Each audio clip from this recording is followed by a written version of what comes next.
Hello students, मैं कक्षा 10वीं वाले विद्यार्थियों को वार्षिक पेपर के लिए कुछ महत्वपूर्ण प्रश्न दे रहा हूं। ठीक है, चलो देख लेते हैं प्रश्नों को।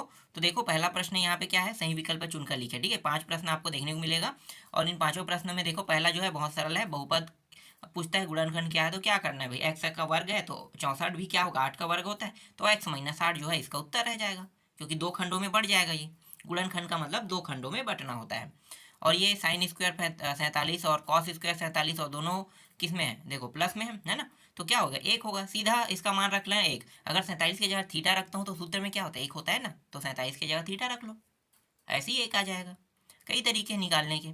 बिंदु कह रहा है -4 5 किस चतुर्थांश में स्थित है, तो क्या बताओगे भाई, किस चतुर्थांश में स्थित है अगर पूछेगा तो आपको यहाँ पे बताना है माइनस और यहाँ पे प्लस दिया हुआ है, तो माइनस प्लस द्वितीय चतुर्थांश में होता है। ठीक है, इसके लिए उत्तर देखने की क्या जरूरत है, तो बहुत सरल प्रश्न है ना।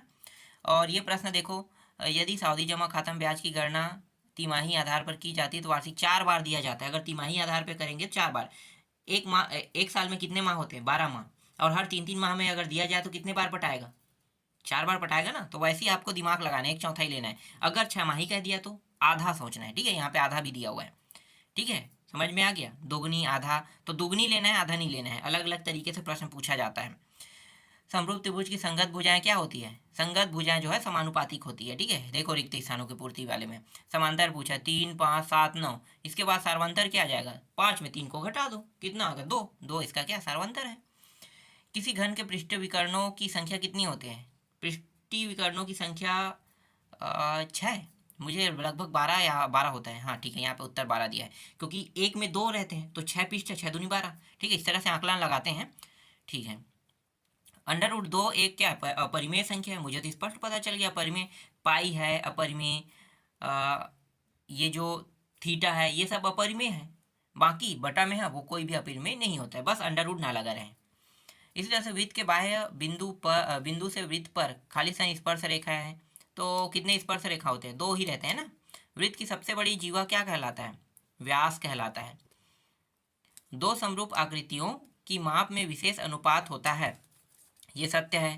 ठीक है, मूल बिंदु के मान, ये भी सत्य है, 0 0। मैंने कई बार आपको बताया है कि ये प्रश्न इंपॉर्टेंट है, इंपॉर्टेंट आपको पढ़ लेना है। ठीक है, मूल बिंदु के निर्देशांक क्या होते हैं, 0 0 0, याद रखना। रैखिक समीकरण निकाय के अद्वितीय हल होने के लिए आवश्यक प्रतिबंध, तो अद्वितीय हल है, ये भी सत्य है, ये सूत्र ही है, A1/A2 B1/B2। फिर कॉस थीटा एक होगा, इसका मान ये भी सत्य है, मतलब सभी मान क्या हो गए, सत्य हो गए। अब देखो 2 2 नंबर के प्रश्न, कितना आसान आसान प्रश्न है, एग्जाम में आएंगे भी, आसान ही आएंगे। ठीक है, ये पूरा आप लोगों को अगर डाउनलोड करना है तो ये पीडीएफ के रूप में है, पीडीएफ के तौर पे आप लोग डाउनलोड कर सकते हो। इसका लिंक आपको इस वीडियो के डिस्क्रिप्शन बॉक्स में मिल जाएगा, पीडीएफ डाउनलोड करना है तो। ठीक है, और जो मोस्ट आईएमपी प्रश्न है जो आने वाले हैं, 4 नंबर 5 6 नंबर, उनकी सूची मैं आपको दे दूंगा। ठीक है, उनको पढ़ लेना, 100% वही आएगा और कोई दूसरा प्रश्न नहीं आएगा। जो इंपॉर्टेंट सूची में बनाऊंगा जब मैं आपको दे दूंगा तो वहीं से प्रश्न आएगा, उसी को ही आपको पढ़ के जाना है और एक्स्ट्रा नहीं पढ़ना है। ठीक है।